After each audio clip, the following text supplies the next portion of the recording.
Good afternoon Priya. Good afternoon. কেমন আছো? খুব ভালো আছি।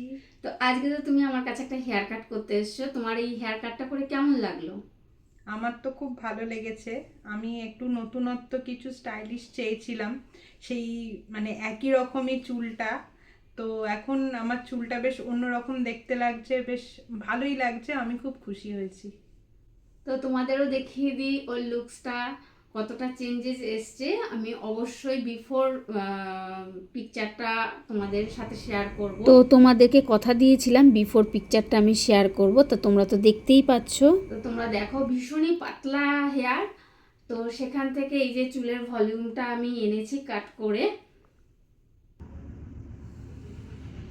তো দেখতেই পাচ্ছ যে হেয়ার কাটটা কীরকম ভলিউম দিচ্ছে, যেহেতু ওর একদম পাতলা হেয়ার। তো এই পাতলা হেয়ারে কতটা ভলিউম দিচ্ছে দেখো। আর কেমন লাগলো তোমরাও জানিও। আজ তোমাদের সাথে যে হেয়ার কাটিংটা আমি শেয়ার করে নিলাম, এই হেয়ারের যে ভলিউমটা তোমরা এখানে দেখতে পাচ্ছ, সেটা কোনো রকম ব্লো ড্রায়ার দিয়ে আমি সেট করিনি। সম্পূর্ণ হেয়ারটা কাট করার পরে ন্যাচারালি হেয়ারে যে ভলিউমটা এসেছে সেটাই তোমাদের সামনে তুলে ধরেছি। তাহলে এবছরের পুজোতে তোমরাও যারা এরকম হেয়ার কাটিং করে নিজেদের লুকসকে চেঞ্জ করে নিতে চাইছো, তারা অবশ্যই আমার সাথে আমার ফোন নাম্বারে কন্ট্যাক্ট করে স্লট বুক করে নিতে পারো। আর যাদের হেয়ার ড্রাই, ড্যামেজ এবং হেয়ার রেডি স্টোন হয়ে গেছে, স্ট্রেটনিং স্মুথনিংয়ের কারণে প্রচুর হেয়ার ব্রেকেজ হচ্ছে, তাদের জন্য রয়েছে গুড নিউজ।